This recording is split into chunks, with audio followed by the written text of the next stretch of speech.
The sun hung low in the sky, casting a golden glow over the sprawling Serengeti plains. The air was thick with anticipation as the village of Mbali prepared for annual great hunt, a tradition passed down through generations to honor the land and its spirit. At the end of the village, near a cluster of acacia trees, Kamal stood sharpening his spear, his dark skin gleaming under the fading light. Kamal was a striking figure, tall and muscular, with broad shoulders and a strong chiseled frame that spoke of years spent mastering the art of the hunt. His skin was the deep, rich brown of the fertile earth, a testament to his heritage and the harsh sun under which he had grown. His eyes, sharp and alert, were the color of rich ebony, reflecting the wisdom and determination that had earned him the respect of his tribe. High cheekbones and a strong jawline framed his face, giving him a look of quiet strength and resolve. As Kaima walked, the rhythmic sound of a stone against metal filled the air. His hand, callous and strong, moved with practiced precision, ensuring that his spear would be razor sharp for the hunt. Each stroke was a promise to his ancestors, a vow to uphold the traditions and protect his people. His hair, tightly coiled and cut close to his scalp, glistened with beads of sweat, catching the last rays of the sunlight. Nearby, the village elder Nze sat on a low wooden stool, his withered face etched with lines of age and wisdom. Nze's eye followed Kaima's movements with a mix of pride and concern.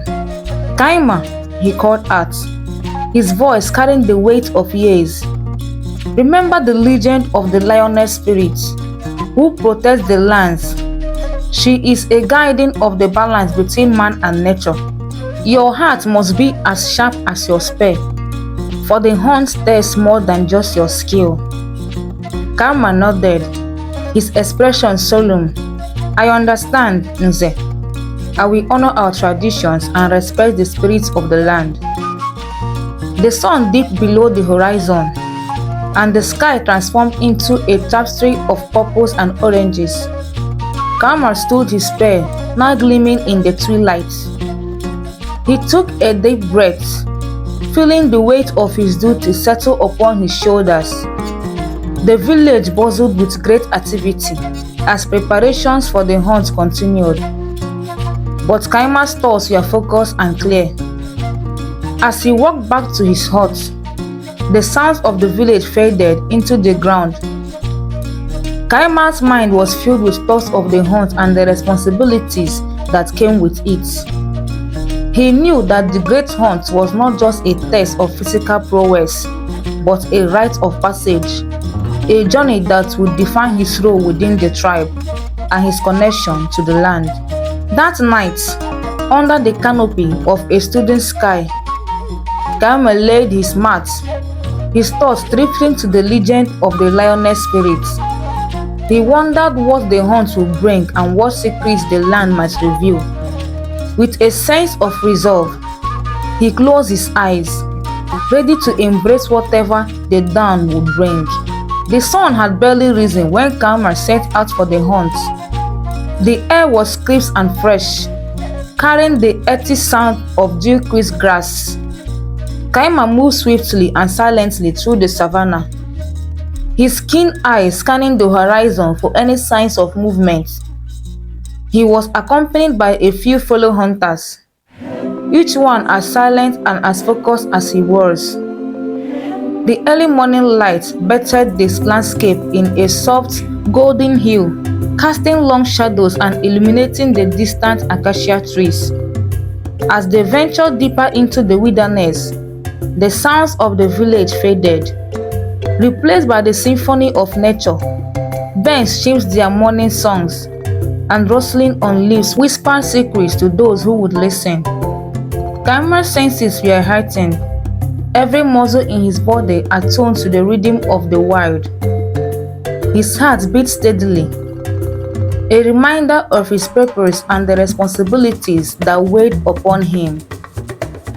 It was near a secluded waterhole, hidden by a cluster of tall grasses and shaded by a solitary baobab tree, that Kayama first saw her. The lioness emerged from the bush with a fluid grace, her movements almost ethereal. She was a magnificent creature. Her golden fur shimmered in the dappled sunlight. Muscles rippled beneath her sleek coat as she moved, and her eyes, a striking amber, held a depth and intelligence that took Kayama's breath away. Kayama froze, his heart pounding in his chest.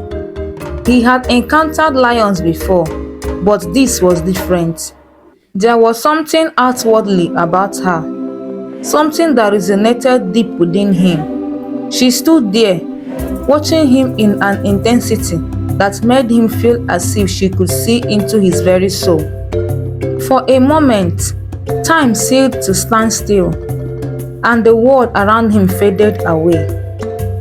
The lioness was unlike any other he had seen.